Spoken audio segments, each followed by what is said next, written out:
മത്സരത്തിലേക്ക് വരുന്നു. ആറ്റിങ്ങൽ വീണ്ടും കടുത്ത മത്സരത്തിലേക്ക് വരുന്നു. അടൂർ പ്രകാശ് 2000 വോട്ടുകൾക്ക് മുന്നിലായിരുന്നു. പക്ഷേ ഇപ്പോൾ യുഡിഎഫിന് വലിയ ലീഡ് 20,000-ന് അടൂർ പ്രകാശിന്റെ ലീഡ് 948 കുറഞ്ഞ് ശ്രദ്ധിക്കേണ്ട കാര്യമാണ്. നേരത്തെ 1000 കൂടുതലുണ്ടായിരുന്നു. 1000-ൽ താഴെ അടൂർ പ്രകാശ് എത്തുന്നതും സവിശേഷമായ സാഹചര്യത്തിലാണ്. കാരണം ആറ്റിങ്ങലിൽ വലിയ മത്സരം, ത്രികോണ പോരാട്ടം നടന്ന ആറ്റിങ്ങലിൽ വലിയ മത്സരം നടക്കുന്നു. അവിടെ മുരളീധരന്റെ വോട്ടുകൾ നിർണായകമാകുന്നു. 27,000 കടന്നു സുരേഷ് ഗോപി. ഓരോ റൗണ്ടിലും സുരേഷ് ഗോപി തന്റെ ലീഡ് ഉയർത്തുകയാണ്. 27,000 കടന്നാണ്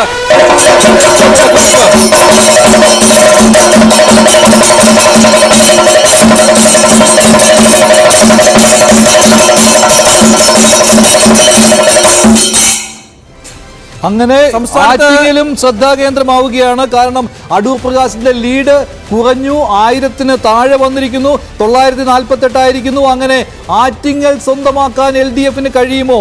ആലത്തൂരല്ലാതെ ആറ്റിങ്ങൽ കൂടി സ്വന്തമാക്കി നാണക്കേട് ഒഴിവാക്കാൻ, അതായത് 1 എന്നുള്ളത് 2 ആക്കി മാറ്റാൻ, കഴിഞ്ഞ തവണത്തെ 1 ഇത്തവണ 2 ആക്കി മാറ്റാൻ LDF-ന് കഴിയുമോ എന്നുള്ള ചോദ്യമാണ്. ഇപ്പോൾ BJP 2 സീറ്റിൽ ഇപ്പോൾ തന്നെ ഇഞ്ചോടിഞ്ചാണ് ആറ്റിങ്ങലിൽ. 1000-ൽ താഴെ ഭൂരിപക്ഷം മാത്രമാണ്. ഇപ്പോഴും 2000 കടന്നൊരു ഭൂരിപക്ഷം ഒരു സ്ഥാനാർത്ഥിക്കും ആറ്റിങ്ങലിൽ ലഭിച്ചില്ല എന്നത് പ്രധാനമാണ്. നമുക്കറിയാം, തലസ്ഥാന നഗരിയിലെ ഈ 2 മണ്ഡലങ്ങളിലേക്ക് കേരളത്തിന്റെ തെരഞ്ഞെടുപ്പ് ചിത്രം ചുരുങ്ങുന്ന പശ്ചാത്തലമാണ്. മറ്റു മണ്ഡലങ്ങളിലൊക്കെ ഏതാണ്ട് തീരുമാനമായി കഴിഞ്ഞു. മറ്റു മണ്ഡലങ്ങളിൽ ഒരു സ്ഥലത്ത് BJP വിജയം ഏതാണ്ട് ഉറപ്പിച്ച മട്ടാണ്. വയനാട്ടിൽ 1 ലക്ഷത്തിലേക്ക് കടക്കുന്നു. 1 ലക്ഷത്തിലേക്ക് രാഹുൽ ഗാന്ധിയുടെ ഭൂരിപക്ഷം അടുക്കുന്നു. 91,421 എന്ന ലീഡിലേക്ക് വയനാട് കടക്കുന്നു. 98,628 വയനാട്ടിൽ ഇപ്പോൾ രാഹുൽ ഗാന്ധിയുടെ ലീഡ്. 98,628 രാഹുൽ ഗാന്ധിയുടെ ലീഡ് എത്തുന്നു. 1 ലക്ഷം അല്പസമയത്തിനകം ക്രോസ് ചെയ്യും. അവിടെയാണ് രാഹുൽ ഗാന്ധിയാണ് ആദ്യമായി ഒരു പക്ഷേ സംസ്ഥാനത്ത് 1 ലക്ഷം വോട്ടുകളുടെ ലീഡിലേക്ക് കാര്യങ്ങൾ എത്തിക്കുന്നത്. വയനാട്ടിൽ പ്രതീക്ഷിത ലീഡിലേക്ക് കാര്യങ്ങൾ പോകുന്നു. സുരേന്ദ്രന്റെ സാന്നിധ്യം വയനാട്ടിൽ കോൺഗ്രസിന് തിരിച്ചടിയാകുന്നില്ല, BJPക്ക് ഗുണകരമാകുന്നില്ല എന്ന് വേണം ഈ ഘട്ടത്തിൽ കരുതാൻ. കാസർഗോഡ് രാജ്ഭവൻ ഉണ്ണിത്താൻ സേഫാണ്. ഇപ്പോഴത്തെ സാഹചര്യത്തിൽ സേഫാണ്. ഇനിയൊരു പിന്നോട്ട് പോക്കില്ല എന്നുള്ള കാര്യം ഏതാണ്ട് വ്യക്തമായിരിക്കുകയാണ്. കാരണം അവിടെ BJP സ്ഥാനാർത്ഥിയും ന്യായമായി വോട്ട് പിടിക്കുന്നുണ്ട് എന്നാണ്. 2ാം സ്ഥാനത്തേക്ക് രാജീവ് ചന്ദ്രശേഖരന്റെ ഭൂരിപക്ഷം കുറയുന്നു. 3,910 കുറയുന്നു. ലീഡ് നില കുറയുന്നു. തിരുവനന്തപുരത്ത് BJP സ്ഥാനാർത്ഥിയുടെ 3,910 ആകുന്നു ലീഡ് നില. തിരുവനന്തപുരം ഇപ്പോഴും ഒന്നും പറയാറായിട്ടില്ലല്ലോ. ഇപ്പോഴും രാജീവ് ചന്ദ്രശേഖരന് ഈ ലീഡ് മതിയാകില്ലല്ലോ. അവസാനം 3 റൗണ്ട് വരുമ്പോൾ അതിപ്പോഴും പ്രസക്തമാണല്ലോ.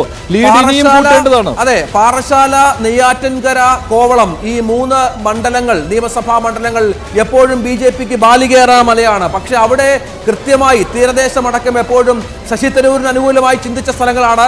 അവിടെ കൃത്യമായി വോട്ടുകൾ LDF വോട്ടുകൾ LDF-ന് പോൾ ചെയ്താൽ, തീരദേശ മേഖല രാജീവിനോട് കനിഞ്ഞാൽ ജയസാധ്യതയുണ്ട് എന്ന് മാത്രമാണ്. കഴിഞ്ഞ സാഹചര്യമല്ല. അവസാന വോട്ടെണ്ണുമ്പോൾ BJPയുടെ വോട്ട് 3ാം സ്ഥാനത്തേക്ക് പോകുന്ന അവസ്ഥയല്ല ഇത്തവണ എന്നാണ് രഞ്ജിത്ത് പറയുന്നത്. അങ്ങനെയെങ്കിൽ LDF വോട്ടുകൾ കൃത്യമായിട്ട് LDF-ന് കിട്ടുമെങ്കിൽ, തീരദേശ വോട്ടുകൾ കുറച്ചെങ്കിലും രാജീവിന് കിട്ടുകയാണെങ്കിൽ അദ്ദേഹത്തിന് ജയസാധ്യത ഉണ്ട് എന്നാണ്. 2014 ഓർക്കണം മഞ്ജുഷ്, 2014 ഓർക്കണം. രാജഗോപാൽ 14,000 വോട്ടിന് പരാജയപ്പെട്ടത് അവസാന റൗണ്ടുകളിലാണ്. പക്ഷേ അവിടെ കാര്യമുണ്ടായിരുന്നു രഞ്ജിത്ത്. അവസാന റൗണ്ടുകളിലേക്ക് എത്തുമ്പോൾ രാജേട്ടന് 20,000-ൽ കൂടുതൽ വോട്ടുകളുടെ ലീഡ് ഉണ്ടായിരുന്നു. അവിടെ നിന്ന് പെട്ടെന്ന് താഴേക്ക് വരികയായിരുന്നു. അതായത് രാജീവിന് അത്രയും വേണ്ടി വരും. അതായത് ജയം ഉറപ്പിക്കാറായിട്ടില്ല. BJPക്ക് തിരുവനന്തപുരത്ത് ജയം ഉറപ്പിക്കാറായിട്ടില്ല. വോട്ടുകൾ എണ്ണാനുണ്ട്. കോട്ടയത്ത് ഫ്രാൻസിസ് ജോർജ് 20,000 കടന്നു. കെ രാധാകൃഷ്ണൻ 10,000-ലേക്ക് ലീഡ്. കെ രാധാകൃഷ്ണൻ ആലത്തൂരിൽ 10,000 കടന്നു. LDF-ന്റെ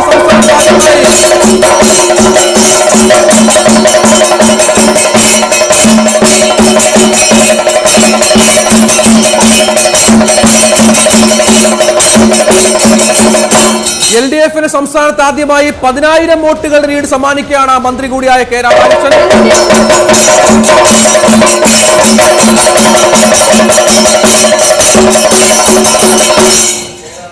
ഇപ്പോൾ വോട്ടെണ്ണൽ ആരംഭിച്ചിട്ട് ഏതാണ്ട് 3 മണിക്കൂറുകൾ പിന്നിടുന്ന പശ്ചാത്തലമുണ്ട്. ഈ ഘട്ടത്തിലാണ് ഈ 4 റൗണ്ടുകളെങ്കിലും എണ്ണിത്തീർന്നതിന് ശേഷമുള്ള സാഹചര്യമാണ് ഇപ്പോൾ വിശദീകരിക്കുക. ഇപ്പോഴും ലക്ഷക്കണക്കിന് വോട്ടുകൾ എണ്ണിത്തീരാനുണ്ട്.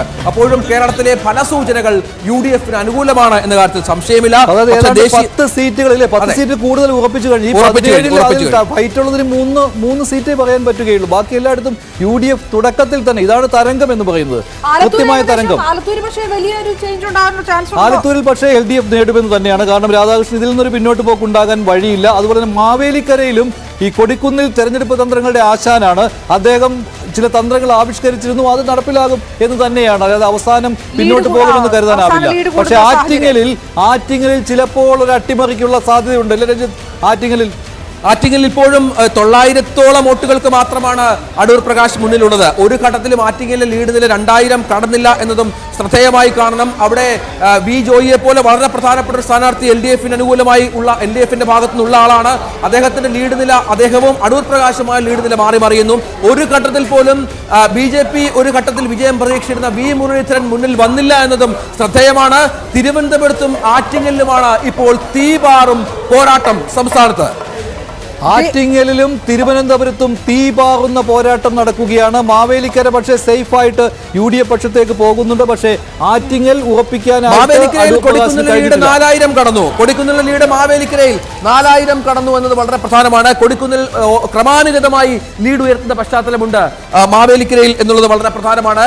മാവേലിക്കരയിൽ ആദ്യഘട്ടത്തിൽ അരുൺകുമാർ മുന്നിലായിരുന്നു, പക്ഷേ ഇപ്പോൾ ലീഡ് ഉയർത്തുന്നു. ഒരുപക്ഷെ 5000-ഓ 6000-ഓ ആയേക്കാം ഉടൻ തന്നെ. അങ്ങനെയാണ് മാവേലിക്കരയിൽ ഇപ്പോൾ എണ്ണുന്ന പ്രദേശങ്ങൾ മനസ്സിലാക്കുന്നത്. UDF അനുകൂല സ്ഥലങ്ങളാണ്. ആദ്യഘട്ടത്തിൽ എണ്ണിയത് LDFന്റെ സ്ഥലങ്ങളാണ്. LDFന്റെ മണ്ഡലങ്ങൾ എണ്ണിയിരുന്നു. ചുരക്കര പോലെയുള്ള പ്രദേശങ്ങളിലാണ് ആദ്യഘട്ടത്തിൽ വോട്ടിംഗ് നടന്നത്. ഇപ്പോൾ സംഭവിക്കുന്നത് കൊടിക്കുന്നിൽ സുരേഷ് മുന്നിൽ എത്തുന്നു മാവേലിക്കരയിൽ എന്നുള്ളത് വളരെ പ്രധാനമാണ്. എറണാകുളത്തൊക്കെ കോൺഗ്രസ് പ്രവർത്തകരുടെ ആഘോഷമൊക്കെ തുടങ്ങിക്കഴിഞ്ഞിരിക്കുന്നു. ഇത്തവണ കേരളത്തിൽ UDF തരംഗം ഉണ്ടാകുമ്പോൾ ഒറ്റയ്ക്കിരുന്ന് ആഘോഷിക്കേണ്ട ആവശ്യം കോൺഗ്രസിന് ഉണ്ടാകുന്നില്ല. കാരണം ദേശീയ തലത്തിലും കോൺഗ്രസിന് മുന്നേറ്റമുണ്ടാക്കാൻ, പ്രതീക്ഷിച്ചതിനേക്കാൾ മുന്നേറ്റമുണ്ടാക്കാൻ കഴിഞ്ഞിട്ടുണ്ട്. അതുകൊണ്ട് തന്നെ ദേശീയ തലത്തിലെ ആഘോഷം ഏറ്റെടുത്തുകൊണ്ട് കേരളത്തിലൊരു UDF തരംഗത്തിനല്ലേ UDF തരംഗത്തിന് അതിൽ ഉത്തർപ്രദേശ് അടക്കമുള്ള ഹിന്ദി ഹൃദയഭൂമിയിൽ ഇന്ത്യ സഖ്യം നേടിയ ആ വലിയ മുന്നേറ്റമൊക്കെ കോൺഗ്രസിന് വലിയ സന്തോഷമാകും. അപ്പോഴും കേരളത്തിൽ 2 സീറ്റ് ഇപ്പോഴും BJP ലീഡ് ചെയ്യുന്ന സാഹചര്യം. അതിലൊരു സീറ്റ് BJP ഉറപ്പിച്ചു കഴിഞ്ഞു. തൃശൂർ സീറ്റ് BJP ഉറപ്പിച്ചു കഴിഞ്ഞു. സുരേഷ് ഗോപി കേരളത്തിൽ താമര വിരിയിക്കുകയാണ്. 26,340 വോട്ടുകളുടെ ലീഡ് എന്നുള്ളത് സേഫായ ഒരു ലീഡാണ്. പക്ഷേ തിരുവനന്തപുരത്ത് ഇപ്പോഴും ടൈറ്റാണ്. 4,948 വോട്ടുകളുടെ ലീഡ് മാത്രമാണ് രാജീവിനുള്ളത്. പക്ഷേ അവിടെയും മത്സരം കാഴ്ചവെക്കുവാൻ BJPക്ക് കഴിഞ്ഞിട്ടുണ്ട് എന്നുള്ളത് ഏറ്റവും പ്രധാനമാണ്. വടകരയിൽ ഇത്ര പ്രചണ്ഡമായ പ്രചാരണങ്ങൾ ഉണ്ടായിട്ട് പോലും LDFന് ഒന്നും ചെയ്യാൻ സാധിക്കുന്നില്ല എന്നുള്ളതാണ്. കണ്ണൂരിലും തന്നെയാണ്. വടക്കൻ മണ്ഡലങ്ങളിലൊക്കെ UDFന്റെ തേരോട്ടം നടക്കുകയാണ്. അത് കാസർഗോഡ് ഇത്തവണ രാജ്മോഹൻ ഉണ്ണിത്താൻ കാലിടറുമെന്ന് കരുതിയിരുന്നതാണ്. പക്ഷേ അങ്ങനെയൊന്നും സംഭവിച്ചില്ല. അദ്ദേഹത്തിന് കഴിഞ്ഞ തവണത്തേക്കാൾ നില മെച്ചപ്പെടുത്താൻ കഴിയുകയാണ്. അവിടെ ചാലക്കുടിയിൽ ചിലപ്പോൾ അട്ടിമറി ഉണ്ടാകുമെന്ന് കരുതിയതാണ്. പക്ഷേ അതും അവിടെ നടക്കുന്നില്ല. ഇത് ആലത്തൂരിൽ പക്ഷേ പ്രതീക്ഷിച്ചതാണ് കെ രാധാകൃഷ്ണൻ ചിലപ്പോൾ വിജയിച്ചേക്കാമെന്ന്. ആ രീതിയിൽ കാര്യങ്ങൾ പോകുന്നുണ്ട്. പാലക്കാട് ശ്രീകണ്ഠൻ തോറ്റേക്കാമെന്ന് പലരും പറഞ്ഞിരുന്നു. പക്ഷേ അങ്ങനെയും സംഭവിക്കുന്നില്ല. കഴിഞ്ഞ തവണത്തെ പോലെ തന്നെ കാര്യങ്ങൾ മുന്നോട്ട് പോവുകയാണ്. ഇതാണ് തരംഗം. 22,000-ത്തിനടുത്തേക്ക് വടകരയിൽ ഷാഫിക്ക് ലീഡ് കൂടുന്ന സാഹചര്യം. 45,000-ത്തിനടുത്തേക്ക് സുരേഷ് ഗോപിയുടെ ലീഡ് 30,000 കടന്നു. 30,000 കടന്നു.